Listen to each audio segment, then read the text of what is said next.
and column space, respectively.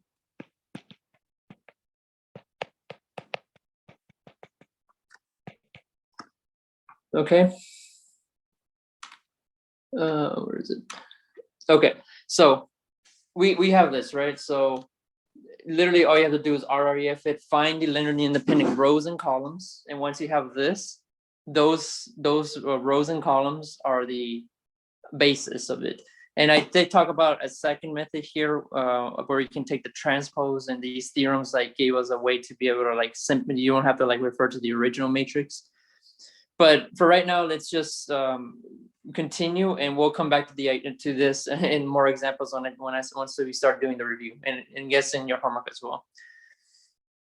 Okay, so now there's one more thing we need to talk about. And that's something is called the null space. So next, we talk about a different subspace. Okay, called the null space.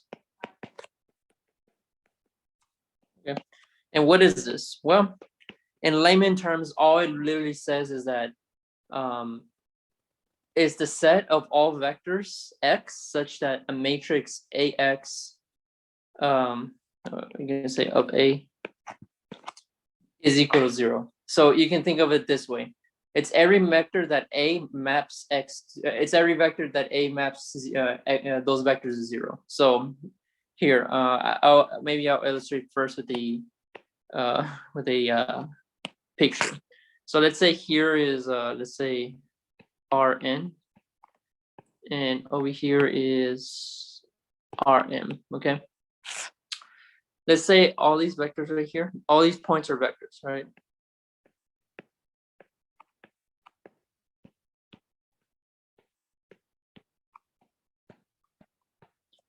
And let's say over here we have the 0 vector, okay? And let's say the matrix A is the thing that's mapping these vectors over here. So let's just say all of these that I have in circle, all of these map, I guess, to 0, okay? So all those vectors go to 0, are the ones that go to 0. This thing right here is called the null space, okay? So it's every vector that is mapped to 0, okay? Now the formal definition is this.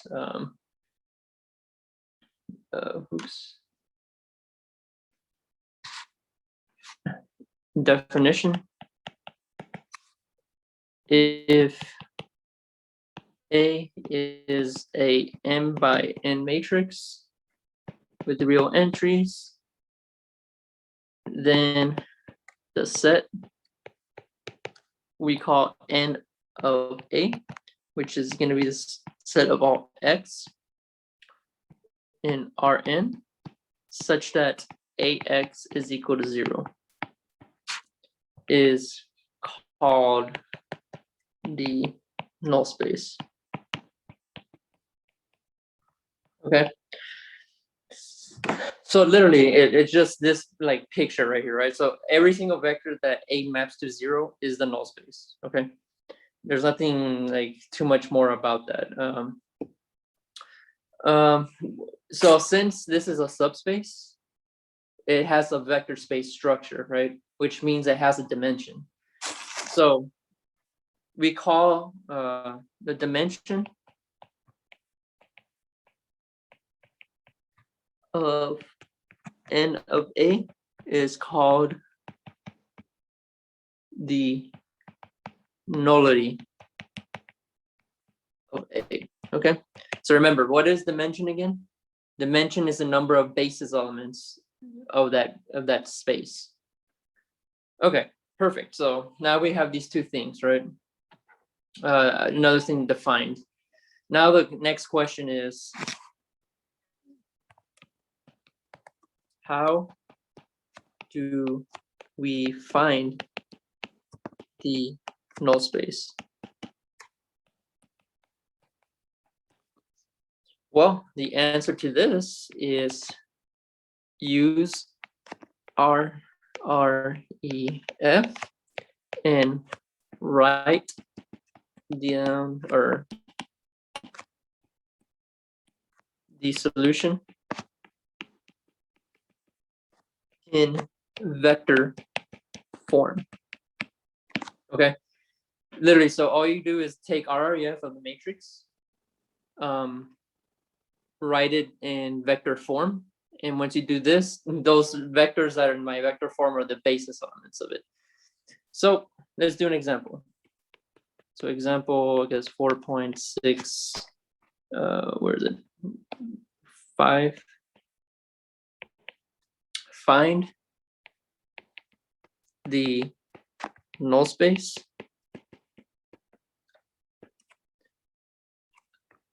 of, let's say A is equal to 1, 3, 1, 2, 6, 2, negative 2, negative 5, 0, 1, 4, 3. Okay.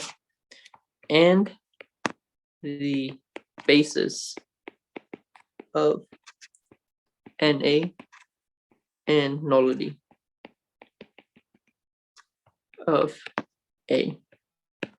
Okay, so we're going to find 3 things. Okay, so here's the solution. So literally all you do according to that answer up there, RREF it,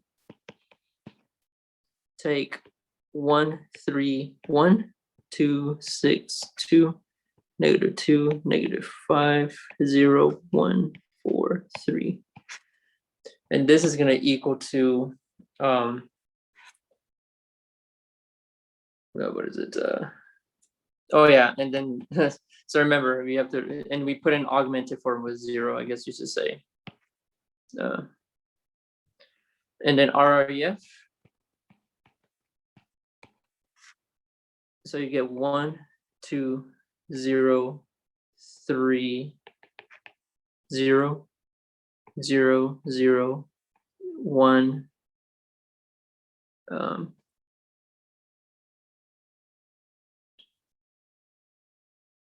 Sorry, hold on. 1, 1, and then 0, 0, 0, 0, 0. Right. So this is the RREF form of it. And what we do now is this.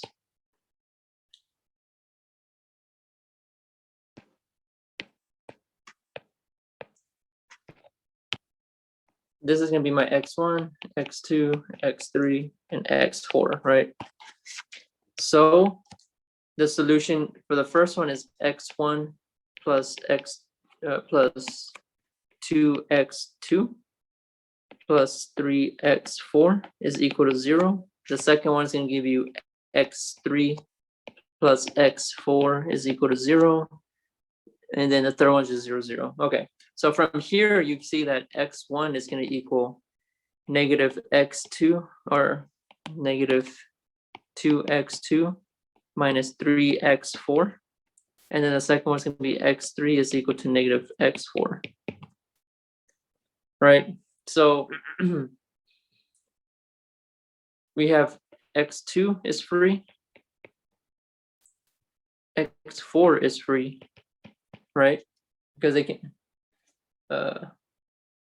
yeah, here.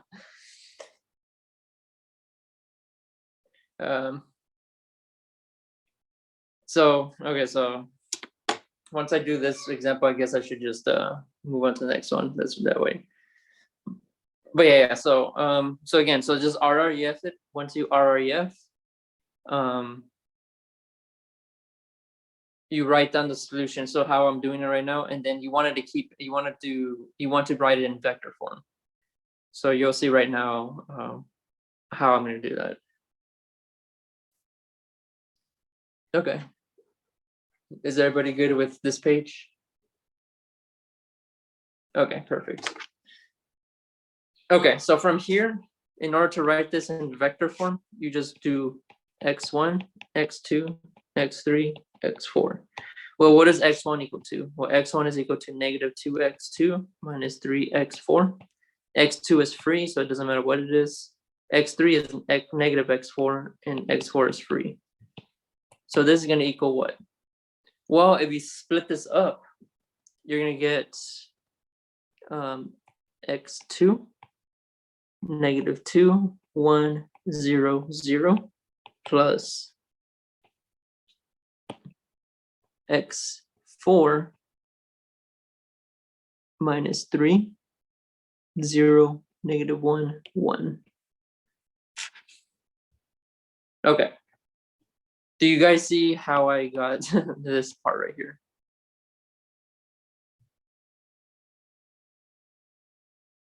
And also I would take silence as yes as well. But okay, so okay, good. So basically, once you have it here, these things right here, these vectors right here, are my basis for the null of A. Okay. Yeah, you factor out x2 and x3. You factor out the x2 and x3, and you're left with those numbers, my vector. And split up, and then split them up. So to answer the question now, is it pretty much turns into this.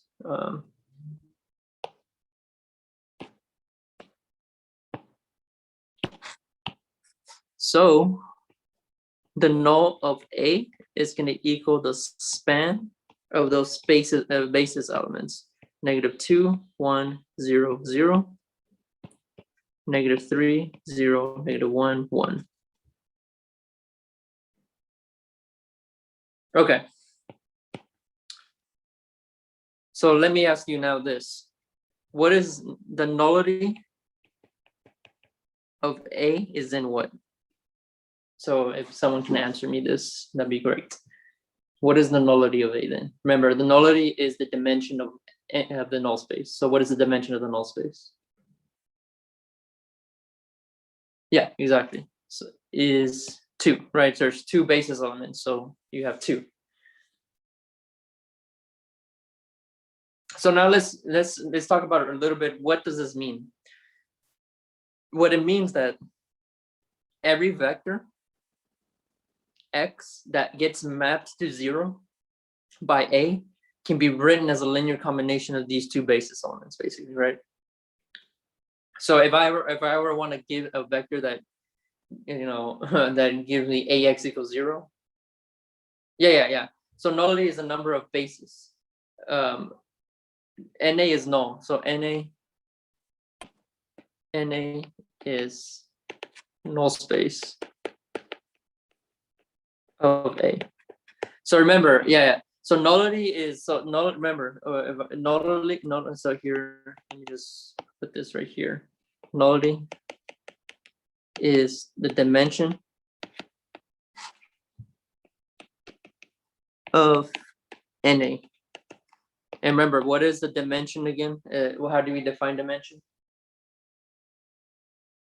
So what do you mean by basis? So literally, I mean the basis. So remember, when we talked about a basis for a vector space, what did I say it was? The basis for a vector space was the least. So you can think of it this way. It's like the atoms of every vector that's made out of. You can make out every vector in that space with only those basis elements, right?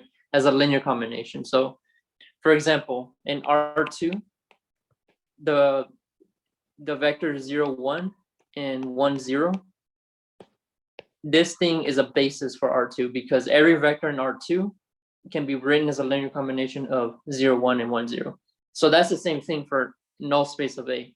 Every vector in null space of A can be written as a linear combination of those basis elements. Yeah, for sure. So the nullity is the dimension of the null space, right? What is the dimension? What does dimension mean again? Dimension, again, so dimension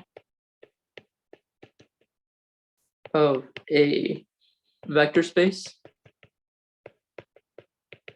is the number of basis elements. So how many basis elements are, so these are the basis elements, right? How many are there? Well, there's 2 of them. So that means that means the nullity is 2 because nullity is the dimension of the null space. The dimension of the null space is 2 because there's 2 of these, right? Does that make sense?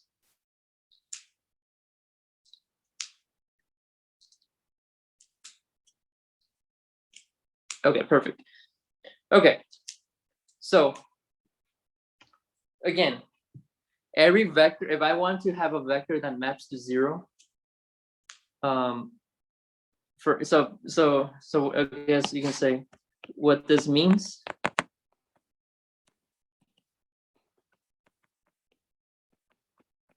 is that every vector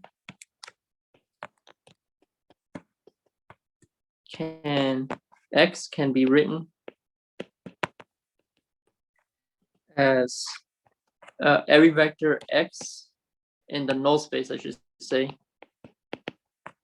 can be written as X is equal to C1 times -2, 1, 0, 1. Oh, right, oops, no, that's 0, 0, and then plus C2, -3, 0, -1, 1. Right, so every vector, and then also, remember, what does that mean? A vector in vector in here means AX is equal to 0, right? That's what that means. So again, null space is every vector that A maps to 0. That's all that means. And and since you found a basis for the null space, every vector that gets mapped to 0 can be written as a linear combination of these. Okay.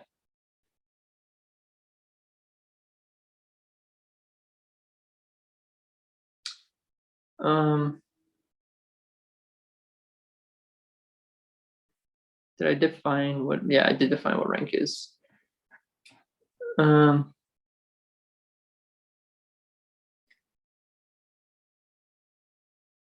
So let's talk about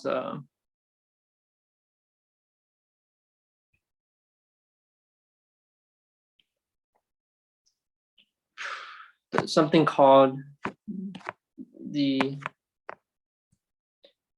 next theorem. Tells us about the behavior of the solution space. Solutions to a system of linear equations. Okay. So here's the theorem.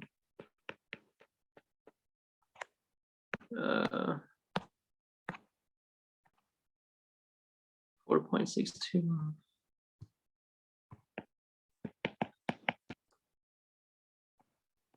So this is called a rank nullity theorem. There's a nice name to it because, well, one is it's very important. So let A be a m by n matrix with real valued entries of rank R. Okay, so remember, what does the rank mean? Okay, so rank is the dimension of a column space or row space. There's a theorem that says the dimension, the row space and column space are actually equal, so it doesn't matter which one. Then the dimension of the solution space of, I guess you can say it even better, of the null space is n minus r. That is, n is equal to rank of A plus the nullity of A. So remember, what is the rank again? The rank, this is the dimension of the column space of A, right? And this right here is the dimension of the null space of A, right? So what this is telling me is that I know what the dimension of the null space is completely based off of this, right? Well, I mean, it's n minus r, right? Okay, so why is this such a nice thing? Well, n is this right here. N is the size of this matrix that is right here. So 3 by 3. So n would be 3 in that case.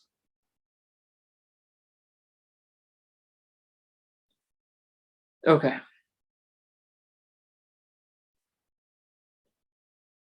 So let's see.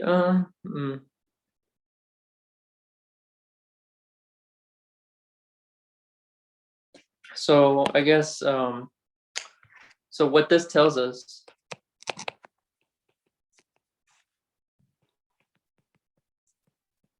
is that as soon as we know the dimension of either the null space or column space,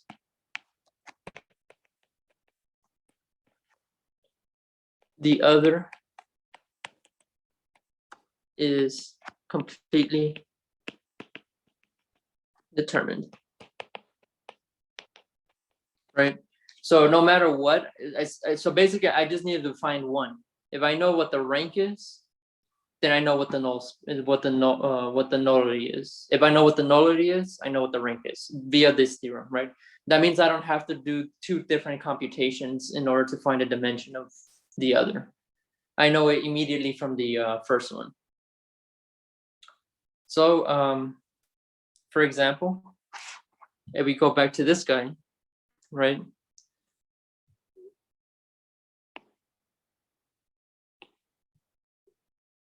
So if I just redo this one, let's do this one again as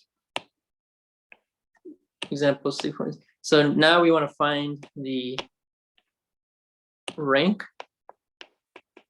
nullity,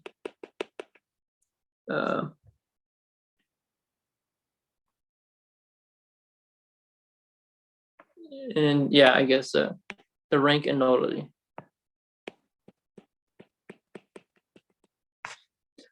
So solution from example 4.65, we know that the nullity of A is equal to 2, right? No, call of A is, so call of A is, so this thing right here is the column space. So the column space is so remember what the column space is, just the span of the columns of A, right? And that's it. Like literally take the span of the columns of the matrix, and that's your column space. So remember what span is the set of all linear combinations of those vectors. Okay. Okay, so so we know that the null from the last example, we know the nullity is 2. So by the rank nullity theorem, we know that which is again n equals the rank of A, what was it, plus nullity of A.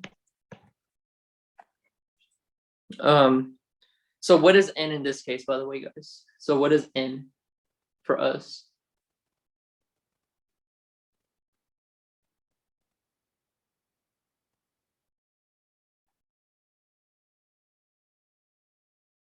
Yes, it's 4. Yes, correct. So if we go back here, it's 4, right? So n here represents the rows. So the rows, I mean, not the rows, columns. Okay, so we have 4 is going to equal to the rank of A plus 2, which means that the rank is equal to the rank of A is equal to 2, right? So that means that only 2 of these vectors are linearly independent. The rest are independent. The rest are dependent. So that means if I take any, honestly, you can just take any 2 of these and you'll get a basis out of this. So this is the power of the rank nullity theorem. Is basically once you know one, you can determine the other, right? Without having to compute everything again. So it's enough to compute it once, and then you can determine the other. Okay. So yeah. Okay. So that gives us our dimensions for this. Okay. So what is all this leading up to? I guess is now we can talk about a little bit more about the behaviors of how the solutions of systems of equations behave. So let's see.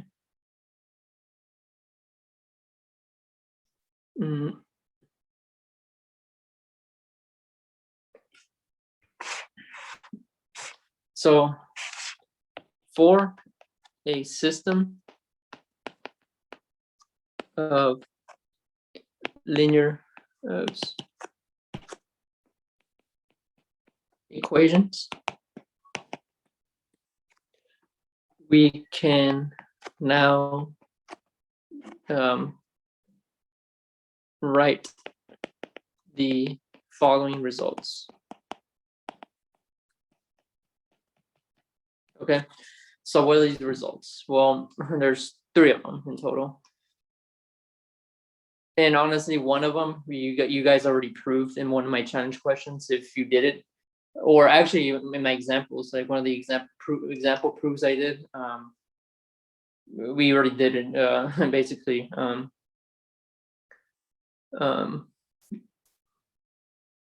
So we're gonna have 3 results and based off this entire thing. So here's a theorem. 4.68. Okay, so this would be if X, I guess we can call it P, is a solution to the non-homogeneous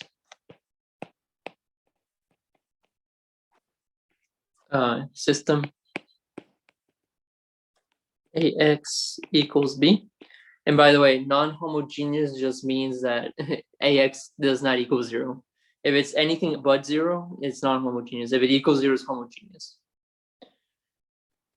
Then every solution can be written in the form X is equal to XP plus XH, where XH is a solution of the corresponding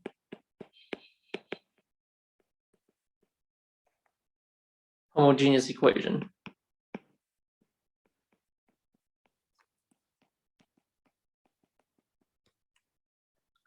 AX is equal to 0. Okay, so this is one important thing is this one. So what this is saying is basically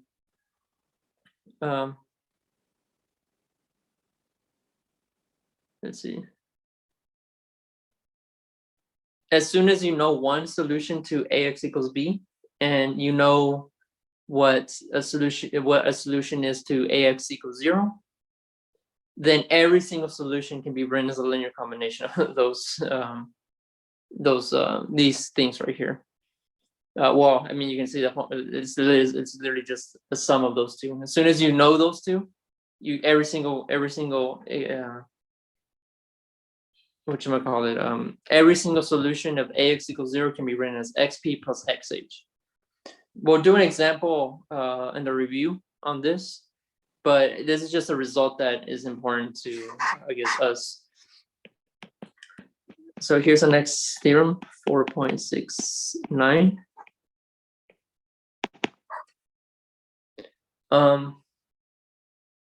Let's see. The system is consistent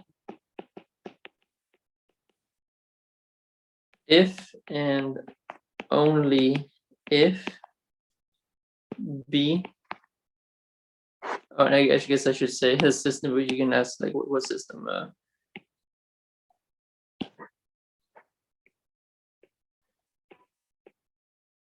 Come on. Okay, so it's already as small as it could be.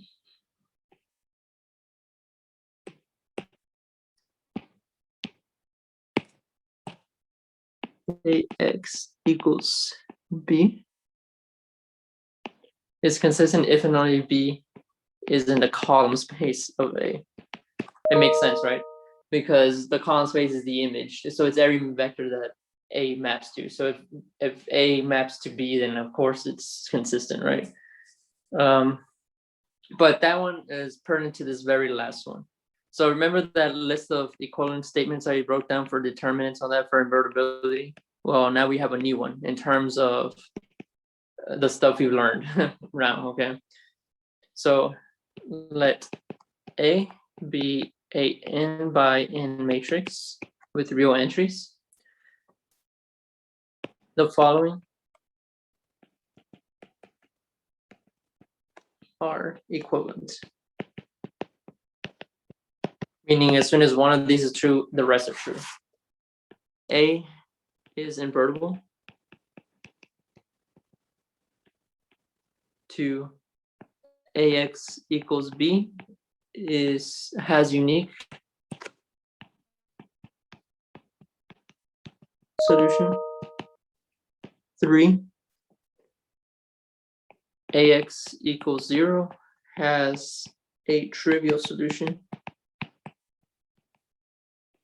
4, A is row equivalent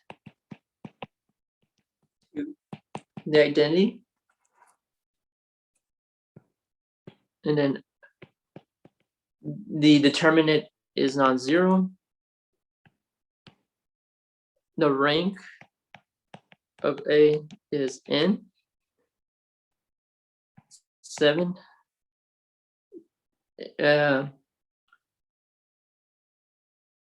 N rows of A are linearly independent. And 8 n columns of A are linearly independent. So as soon as you have any one of these, so for example, so here for number 6, the rank of A, if the rank of A is n, that means the nullity of A is 0, right? So that means the null space is trivial. This thing has a unique solution, and we'll soon see why. Okay. Okay. But any questions so far? So that basically covers everything I wanted for vector spaces, and we'll revisit a lot more of this stuff, and we'll still be using this stuff later on. Again, we'll come back to 4.7 in a later date, but for right now, let us move on to chapter, I guess, 5. I guess, yeah, so chapter 5 would be fine. So, all right. So chapter 5 is basically once we start talking about these spaces, vector spaces. So well, now what can we do with these? So, I mean, in your physics classes and your engineering classes and all that, you talk about like lengths of, you know how in the original like definition of what a vector is, you guys talked about how these things are things with direction and magnitude, right? Well, I mean, we can still have that. We still have this same notion in just, you know how I kept telling you vectors aren't just like things with arrows anymore, right? Well, yes, this is true. However, just because these things aren't arrows anymore, it doesn't mean we can't have a notion of direction or magnitude or distances. And this is what inner product spaces are. So inner product spaces is what builds in the more general sense what it means to be a distance or a length of a vector, and what it means for a vector to have a direction like 40 degrees like that way or something like this, right? Or what the angle between two vectors are, right? So there's so inner product spaces generalizes the idea even more. So just how vector spaces generalize what it means to be a vector, and you ordinary sense that you would be used to in physics and stuff like that, inner product spaces generalizes the notion of what it means to be a length or a direction for a vector. And this stuff, inner product spaces, is actually used a lot in many fields, as you will later see, I guess, here in a bit. But yeah, so let's start off with the first one. So section 5.1, which is length and dot products in Rn. So all of this stuff, since we're in the vector space Rn in the original sense, the length and the dot products are exactly what you'd be used to in vector in physics and all that stuff. So let's just start off with the definitions. So definitions in the vector space Rn over, I guess you can say, R, the length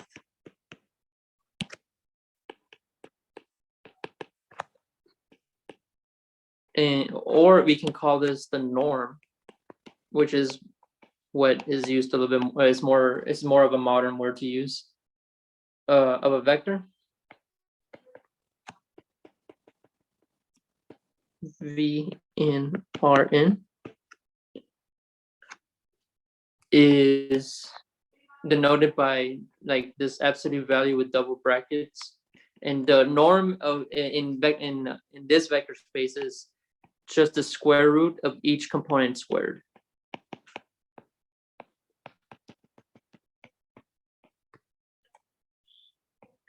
Right, so V again, so V, the vector V just has components V1 all the way to Vn. And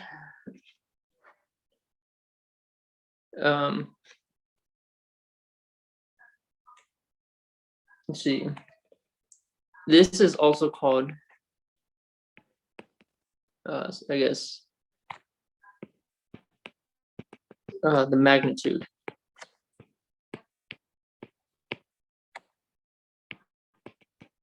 of V. Okay, also if the norm of V is equal to 1, then V is called a unit vector. Okay, perfect. So again, all these ideas are the same as you would see in physics and all that stuff. So let's talk about a few properties of norms in Rn. So, well, I mean, in general, norms are just like always just follow these things.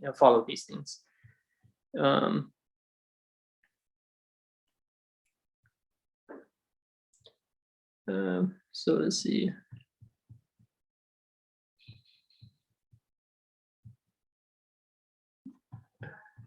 Oh goodness. Okay, so that'd be. I think we're making good pace right now because I'm pretty much in catch up. Okay. All right. So let's just do one theorem and then we'll call it a day basically from here. So theorem 5.1.1. Okay. Let V be an Rn and C be a scalar. Then the norm of C times V is equal to the absolute value of C times the norm of V. Okay. So you can take out a scalar as long as you take the absolute value of it. And then theorem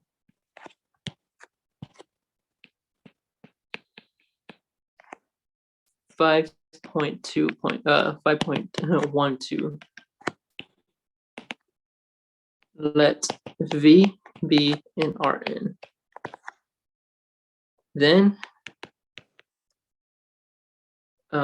U equals to V over the norm of V has length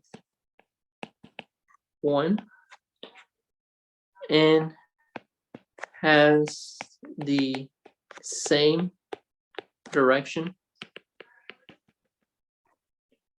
as B. Okay. The vector U is called, or is the vector, or you can say unit vector,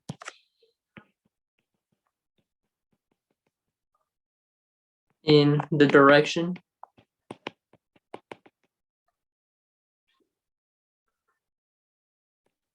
of V. Okay.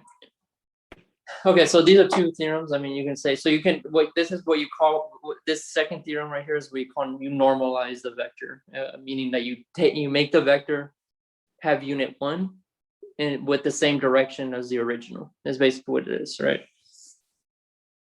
Okay, so any questions?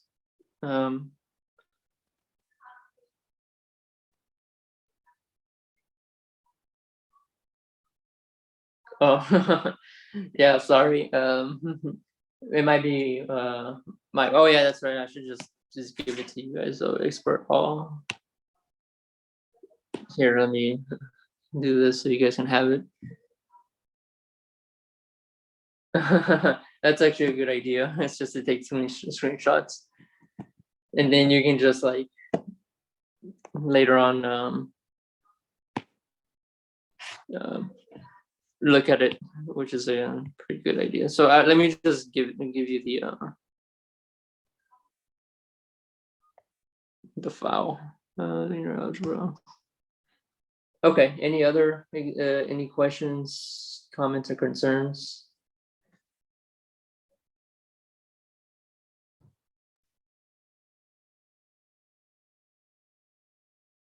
Oh, okay. Yes. Space management. Yes.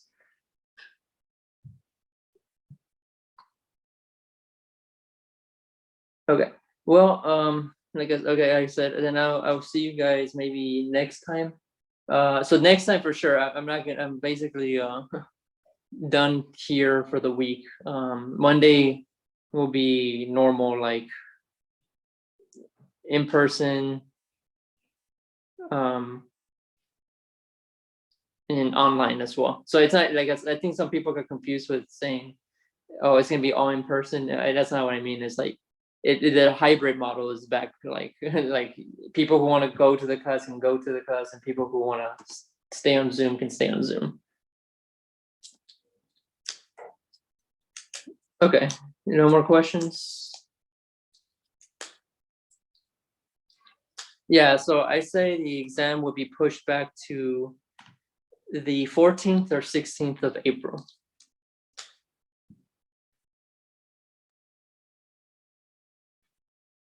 Yeah. Okay, perfect. All right, guys, then I will see you guys later.